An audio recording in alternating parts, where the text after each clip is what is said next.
Hey couples, it's Thursday night. That means it's date night. And tonight we're going to talk about not losing your identity in marriage. So maybe you can think of a couple that does everything together. They play tennis together, they do Ironman together, they dress the same, maybe even they have the same hair.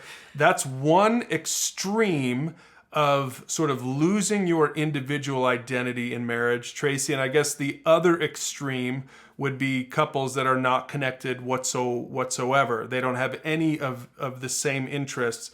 So we're talking about having a healthy identity, individual identity, even as you develop your couple identity. Yeah, and we kind of are talking about that as it's expressed in like your hobbies and your interests. That I think for a lot of couples in your dating years and in maybe early marriage, maybe more in the courting time, you might take on the interest of your significant other because you want to spend time with them and you know that's a passion of theirs, and so you do it with them, and that becomes like a way you bond as a couple. But if in your heart of hearts, maybe you're like the totally opposite of that, maybe the guy you're dating, or the woman, I shouldn't just assume, man or woman is more interested in like the outdoors and climbing and camping, and so you kind of do that for a while, but truthfully, you're more of like the spa person who likes comfort and reading a book by a fire. So over time in the relationship, as you especially once you're married, you might lose interest in pretending to like some of those things, which might throw your whole relationship into unbalance because your spouse or significant other might be like, wait, I thought you liked doing those things. Now you don't? Yeah, so let's warm up with this question. Reflect on your early dating years. What are some things you did to win over your spouse that you later lost interest in doing? All right, so Tracy, let's talk about the two different models, the two different extremes. We're going to give them some names, and then we're going to talk about, as we finish tonight's topic, we're going to talk about sort of the healthy balance. So model A is called borrowed functioning, and this is typical in the early part of a relationship where you're doing a lot together, but over time, this becomes suffocating and unhealthy. So this model idea comes from Dr. Susan Fletcher. She has a YouTube channel. We can link it below. But she talks about this first idea, this unhealthy extreme where a couple feels like in order to be healthy in their relationship, they have to just borrow everything about the other person and take on the identity and the interests and the hobbies of the other person in order to make the relationship work. Now, if any of you watch Parks and Rec, there's a great example of this is Ann Perkins, right? Yep. Because the joke is she just sort of borrows whatever her boyfriend at the time, whatever he's into, cowboy, I don't. There was flannel, there was exercise equipment. Yeah. Yeah, and I think, we can kind of laugh at that, but that's kind of the truth that I think in relationships we think, okay, to make this thing work, I have to, even if I have to pretend to like the things that my significant other likes in order to make the relationship work. But the problem is that's not sustainable over time. And it's kind of feeding this more codependent idea that I have to give up everything about myself in order to please and make this person like me more.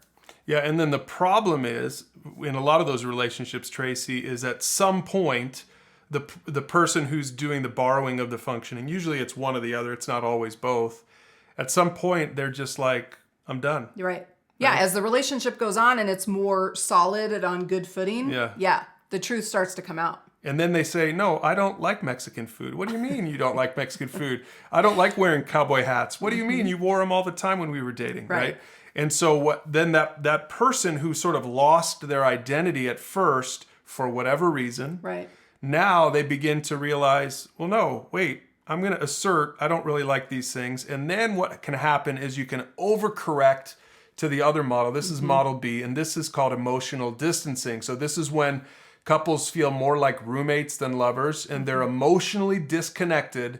Intimacy is non-existent, and that's because, well, there's probably a lot of reasons for that, but in this particular conversation, that's because they're finally asserting who they are, and now it throws off that relationship. Yeah, so this is usually the married couple that's been married a while. All of a sudden, instead of pretending anymore to be interested in things, like you said, kind of swinging then to the other side as you kind of grow in confidence and you feel like the relationship, you're married, you've made a commitment, your lives are intertwined, your finances are intertwined. Now you start to be more truthful about what you care about. And so for a lot of couples, all of a sudden, then it's like, I don't have any interest in those things and I'm not going to do them anymore. And so I'm just going to come over here and do my own thing and kind of reassert my identity and the things I care about. And you can stay over there and do your things. And the problem is, especially in marriage, like that's not healthy. That's not a good counterbalance to being too enmeshed to just say, let's just do everything separately. Now, Tracy, I imagine some couples might be watching right now and it was like a 2x4 between the eyes. They're like, I had no idea. Like maybe we're putting to words some of the dynamics that you've experienced in your relationship, but you didn't have the words for it to really understand it or explain it. So I guess, Tracy, what would you say to couples right now who are feeling a little panicky, especially maybe the one who says, that's how I felt, and I don't even know if I've ever told my loved one that that's how I felt before? Yeah, no, I think it's good to be able to say and have honest conversation about, especially if spouse number one who thought spouse number two was so interested in all these things and all of a sudden became uninterested, to just say, that was like super confusing and kind of was like a breach of trust. Like, I don't really know who I committed to if you pretended to like things, but now all of a sudden you don't have any interest in them. I thought that was part of our commonality and connection as a couple. So I think having an honest conversation, both of you, one for the one person to say that's hurtful to me, that's been disappointing to me, that you've totally pulled away.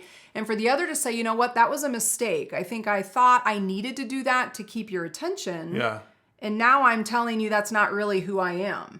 Yeah, so this is one of those conversations, really every conversation in marriage needs grace, that you really listen to each other, really try to dig a little bit deeper, and some of the discussion questions for today's topic hopefully will help you, but really listen to each other. And this might take 2 or 3 or 4 conversations as you talk more about identity, because some of this might have to do with, one of the spouses might be a little stronger than the other, but some of it might just have to do with temperament and personality. Right. One of you might be a people pleaser, the other one isn't. Right. And I think the goal is to move to this third model C, which is that you develop a couple identity. So what we want you guys to understand is when you get married and when you're in a healthy relationship, it doesn't mean that you just totally throw out who you were before you got married or before you got in that relationship. It's finding a balance between both and finding things as a couple that you enjoy to do, some of those hobbies and interests.